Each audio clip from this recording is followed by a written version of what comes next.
네, 최승재 의원입니다. 그 노영규 우리 참고인님, 네.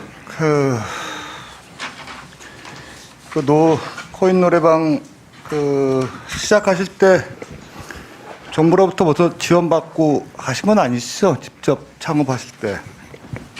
네, 저 20년 넘게 회사 생활을 하다가 직장에 다니다가 퇴직금까지 쏟아부으면서 시작을 한 거죠. 지금 요새 집합 금지 제한 얼마 됐습니까? 146일, 그러니까 지금 현재까지도 꽤 됐죠, 지금. 네, 뭐 아까 말씀드린 대로 뭐 집합 금지, 네. 집합 제한은 뭐 최장 기간입니다. 코인 네. 노래방. 그동안에 기계들 사실 거의 대부분 있으면은 거의 사용 못했죠, 그동안에 보면.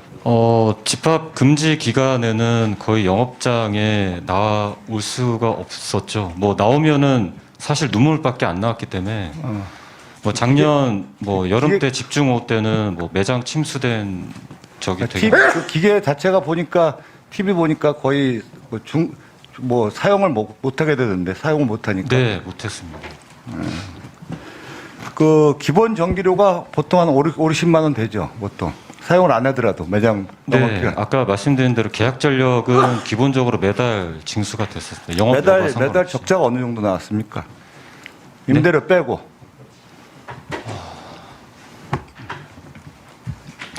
뭐 영업 금지 기간은 아까 말씀드린 대로 그냥 월 300은 기본적으로 적자가 났던 거죠.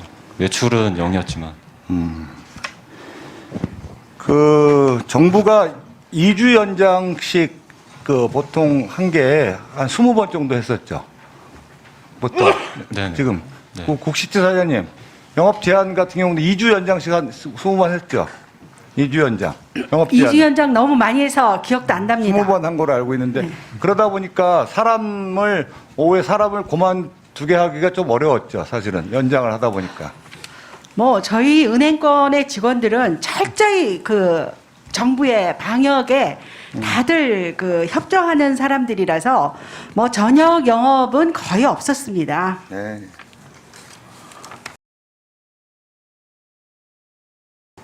지금 보니까 그 자영업 줄파산이라 그래갖고 개인 파산이 2015년 이후에 가장 늘었다고 나오네요, 보니까. 그다음에 국회 입법조사처에서도 손실보상법 빨리 해야 된다고 얘기가 나오고 있습니다. 기재부 실장님, 네, 실장님,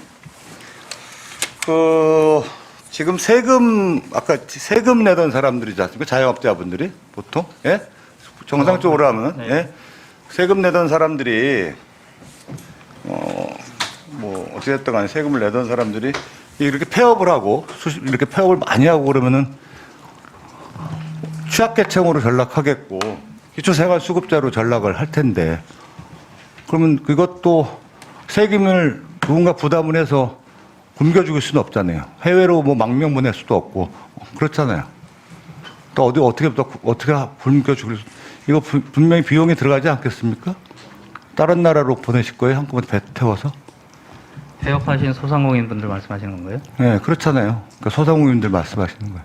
폐업하시면은 결국에는 이제 그 중기부에서 하는 여러 가지 폐업 그 장려금 지원도 있고 폐업에 따라서 말씀하신 대로 이제 기초수급자 신분을 전환이 되면 복지부에서 하는 기초수급 지원도 있고 여러 가지 복지 지원을 받으실 수 있겠죠. 그러니까 기본적으로 그러니까 그런 것들이 있으니까 제가 말씀드리는 것은 그러니까 그런 부분들이 있으니 이렇게 오랜 기간 이렇게 지속이 되고 사실 이렇게 폐업이 별로 바람직하지는 않다는 말씀을 좀 드리는 거고요, 사실은. 그래서 저희가 결국에는 그리고 또 한 가지 폐업하신 분들도 말씀드리는데 다시 재기하실 수 있는 여러 가지 알겠습니다. 조치들을 그리고 지원을 할 겁니다.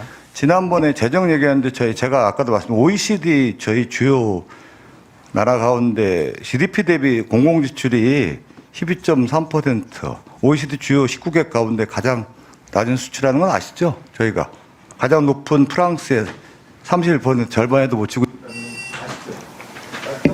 재정 지출 규모의 비중은 조세 부담률하고도 좀 관련이 코로나 있습니다. 재정 얘기하는 건가? 공공지출. 맞죠? 그 재정적인 지원 부분도 있고요. 그 그게 맞죠? 비중이 좀 낮은 거는 사실입니다. 근데 낮은 건 사실인데 꼭 재정적인 지원뿐만 아니고 금융적인 지원도 같이 고려해 보면 조금 달라집니다. 그리고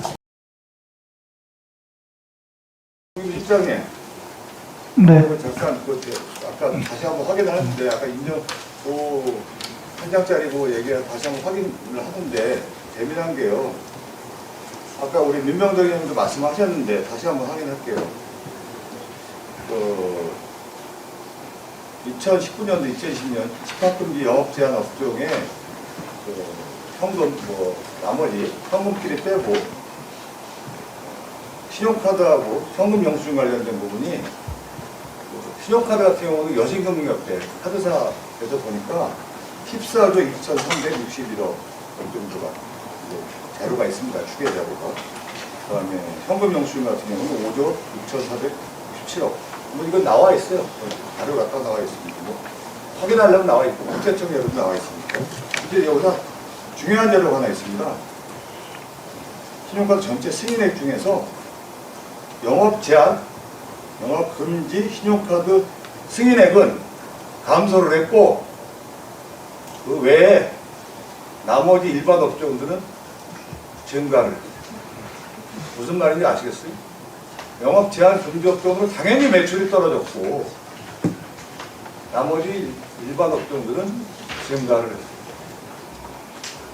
훨씬 더 호황을 제가 드리고 싶은 말씀은 여러 가지 부분이 있죠. 지금까지 아까 환수 자꾸 얘기하시는데 그렇다면은 일반 국민들도 환수할 거냐는 거죠. 이게 재난지원금 나갈 때 하다 보니까 급하게 나가는 걸 충분히 이해합니다. 여러 가지 문제가 있었죠. 선별 기준을 정하게 일률적으로 지급을 했죠. 여러 가지 그런 문제가 있었어요. 그렇다면 1차 재난지원금 같은 경우는 전 국민 대상으로 14조 나갔잖아요. 지급했잖아요. 이게 2차서부터는 이제 집합금지, 제한금지 전 국민한테 나갔는데 이거 다 전 국민한테 다 나간 거 다 환수하실 거예요? 전부 다? 아니잖아요. 차액을 이게 지금 이 부분을 갖고 집합금지, 제한금지 업종에 대해서 아직 지금 현재 이거를 추계도 지금 하지 않은 상황에서 환수 얘기가 먼저 나온다는 게 지금 말이 안 된다고 저는 생각이 들고요. 차액을 갖고 집합 제한 금지 업종과 일반 업종하고 차액 얘기도 하는 것도 아니고 벌써부터 환수하면 책방 얘기하는 것도 잘못했다고 생각하고 획일적 지원한도 이런 부분에 대해서 사실은 일리가 있고 그러니까 대출 얘기도 좀 그래요. 우리 시장 정확하게 아시잖아요. 대출 많이 나갔죠. 대출 92%가 1, 2, 3, 4, 5등급에 나갔잖아요. 소리공통에서 인정하시죠? 자료 있지 않습니까? 1, 2, 3, 4, 5등급이 소상공인들 집합금지 제한업종하고 뭔 상관이 있었습니까? 소상공인들한테 해당 사항입니까? 그 사람들 대출 받고 싶은 사람들은 다 못 받았고 그걸 갖고 지금 따지고 하는 게 아니라 실질적으로 대출이 필요한 사람들 못 받았고 그러다 보니까 이런 어려움이 가중되니까 할 얘기가 되게 많지만 그래서 우리가 지금 현재 이 어려운 사람들 우리가 빨리 해결하자는 부분이 있는데 잠깐 말씀드리면요. 제가 여기 천막에서 있으면 제가 방역 때문에 한번 보니까 어둑어둑해지면 지금까지 한 10,000여 명 분들이 오셨는데 어둑어둑해지면 많은 소상공인이 찾아왔는데 맨날 와서 자기 가정도 다 끝났고 정말 정상적인 사람들이 죽겠다고 와서 앉아서 엉엉울고한 사람들이 제가 정말 미안해요. 미안하다니까. 정말 그렇잖아요. 우리 여기 계신 분들이 모르겠어요. 최선을 다하신다고 하지만 마음가짐만은 좀 미안해야 될 거 아니에요. 중기부가. 근데 뭐 이렇게 당당해요. 겸손해야지.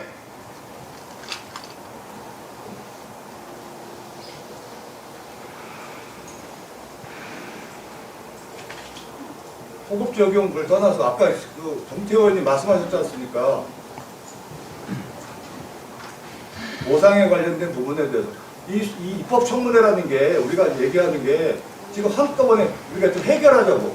아니 지금 입법 재량권 방해하시는 거예요 지금 여러분들이 지금 직무유기 하시는 거고.